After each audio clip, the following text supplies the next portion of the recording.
We know what what happened to them. And it's actually quite an intimidating routine they go through. So at 5 or 6, they're being trained for war. That is the way of things. At 5 or 6, you're made to run long distances. You have to swim streams. You're often deprived of food or water to kind of toughen you up. By about 7 or 8, you've been given your first bow and arrows, and you're told to shoot. You're trained to shoot.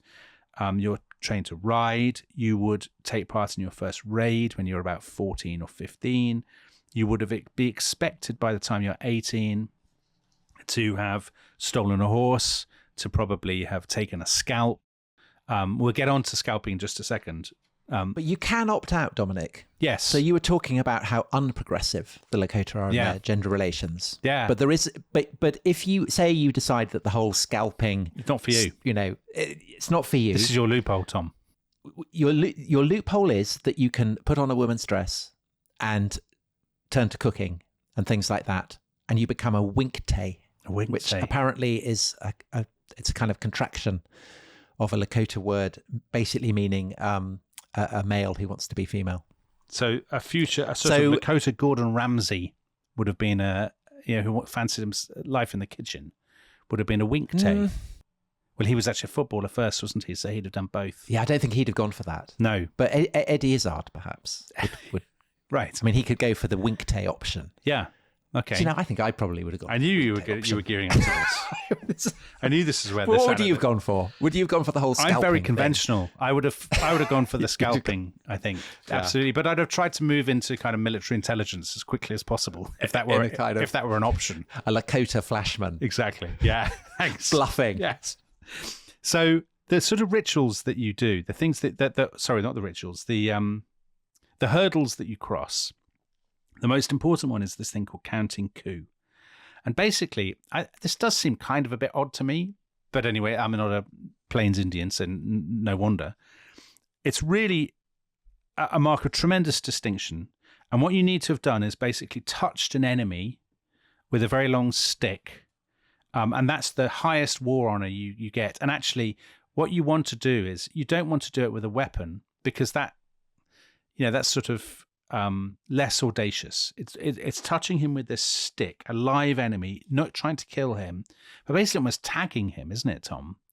And to have done that when you've counted your first coup, that is seen as an absolutely tremendous thing and a really crucial step towards manhood, that you've dared basically to ride up to a crow, sort of prod him with your stick and then ride away without him killing you. Meanwhile, I'm off picking berries. Of course you are. Now, the other thing you can do, which is kind of obviously always fascinating to us, but it's actually regarded as lesser than counting coup, is taking a scalp. And the way that worked, that doesn't actually necessarily kill somebody. I was surprised at this. Well, no. I thought it would. No, it doesn't. So there's this guy, William Thompson, who's an Englishman. Yeah. I mean, so many Englishmen are going kind of, they're obviously fascinated by going out there. So there was that old Etonian who got shot. Yeah, Mr. Williams. But there's this guy, William Thompson, who gets scalped. And he goes back to England and he makes a living kind of bending his head forward and showing off his scalp. Showing off his, basically, trepanned the skull. So the way that would work is someone would grab your hair, their very long hair, and they make a kind of cut around your skull, 2 or 3 inches, and then they literally like pull, and there's apparently a huge popping sound, a report like a pop gun, and then if you might attach the scalps to your sort of horse or something, or you would hang them from your tent, and they would show what a tremendous fellow you were. But it's kind of tougher with white people, isn't it? Yeah, because their hair's too short. Yeah, not good. I mean, my case, Tom. And this is a potential scalper would have a very tough task. Well, it'd be, we'll come to what happens to Custers. Yes, in due course. But if you did kill somebody, then the important thing is to mutilate their body, isn't it? And that's not just for sadistic reasons. No, it's to stop them from functioning in the afterlife. Exactly.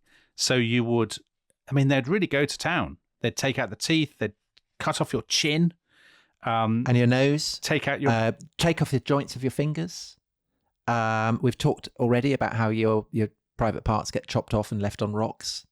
Eyes get taken out, don't they? And left. So, so not fun. And actually, the fact that we are dwelling on that, we are part of a continuum that goes right the way back to Custer's age. because all white Americans, for understandable reasons, particularly if they're actually out in the plains, are obsessed by this. But I mean, Custer, for instance, is fascinated by scalping.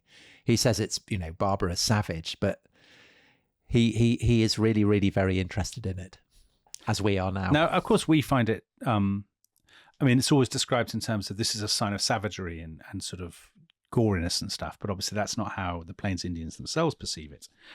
So let's put it this way, Tom. I think to us, people with our kind of lazy decadence, it seems like a very demanding lifestyle. And Crazy Horse, but I imagine quite fun if you've been kind of if you're into it and you're good at the whole if you're taking good at scalps exactly. and tapping people with sticks. Exactly, very exciting.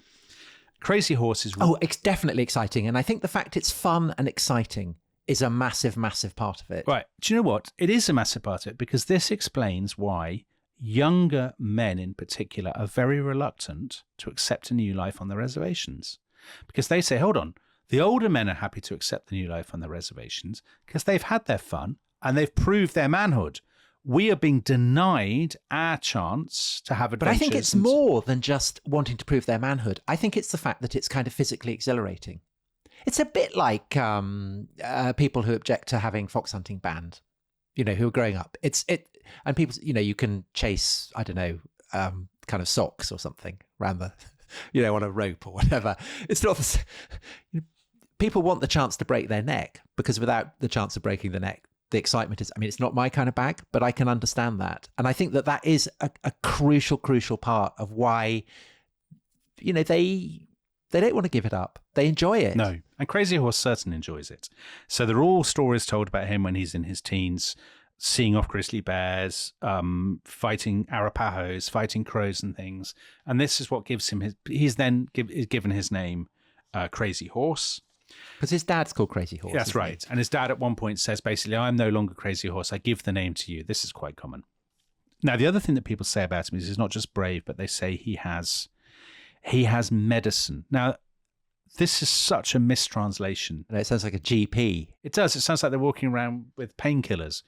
Your medicine is much more than that. It is a force, and it has an element of the in Harry. I don't know how. Did you read Harry Potter to your children? You probably didn't, did you?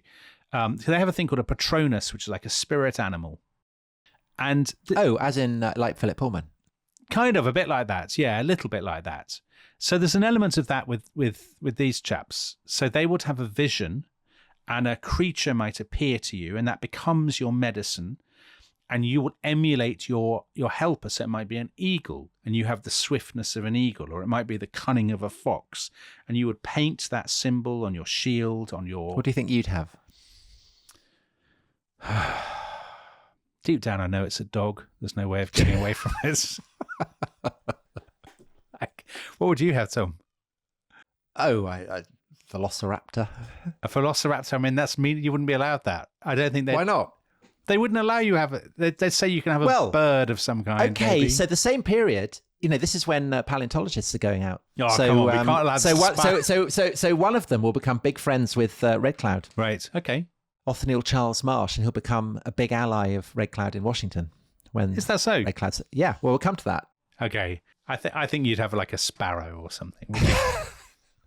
Yeah. Right. Anyway, a meerkat. The vision that you have is a massively serious thing, and actually has been greatly traduced by the kind of new agey way of talking about this. You would go for days without food and water. You would sit on a mountaintop or something. Well, it's shamanistic, isn't it? It is. There's a guy, John Fire, at Lakota. He said, it hits you sharp and clear like an electric shock. You're wide awake. Suddenly there's a person standing next to you who you know can't be there at all. You're not dreaming, though. Your eyes are open. People would be desperate to have visions, and they would, if they didn't have them, they would actually have to pay a medicine man for his medicine, for his supernatural powers. Crazy Horse undoubtedly has them. He has visions of thunderstorms of being struck by lightning. There's a very famous vision he has where the wind blows grass into his hair. And then he has this vision when he knows that he has been given the role of fighting for his people. And from that point onwards, he always wears straws of grass in his hair. But he also has this famous one, doesn't he, of a man on a horse rising out of a lake. That's right. Yeah, he does. Who says to him, you must never wear a war bonnet. So he never does. And that's really unusual. So basically, he rides pretty much, I mean, apart from his pants and his moccasins, he rides naked, doesn't he? He does indeed. He's also told he can't be killed by a bullet. You will die by being stabbed, but you cannot be shot. The trouble is, Tom, with all these stories, we've had them obviously very much at third hand, by people telling scouts, Indians telling newspaper interviewers in later life kind of what they wanted to hear. So perhaps there's some degree of taking all of them with a pinch of salt. I think that's less true with Crazy Horse than with Sitting Bull. I don't think that I think Sitting Bull definitely plays to the gallery. I think that most of them do. So one of the, the thing about the photograph, Sitting Bull and Red Cloud both allow themselves to be photographed, both kind of looking as American photographers expect a Sioux chieftain to look like, but also, Red Cloud kind of pops up wearing top hats and things. Crazy Horse doesn't, because I think one of the reasons why he's such a charismatic figure and why he's maintained his allure into the present day is that he seems to have had a kind of integrity. That's probably the wrong word. He seems to have had a kind of instinctive sense that he doesn't want to compromise with his truth. And so I suspect that the stories that he tells, I mean, true, again, is a kind of loaded word, but I don't think he's shaping them to the expectations of his white listeners. I think he is, I don't know. I mean, I suspect that they are likelier to be truer than, say, Sitting Bull's. So all the stuff about how he's been told, he paints kind of white hail spots on his body, doesn't he? And a lightning bolt down his cheek, kind of quite Harry Potter. And he ties brown pebbles behind one ear and all this kind of, he has very kind of distinctive rituals. I suspect that must be true, both because it would have come from him, but also because so many people would have seen him. It would have been his branding.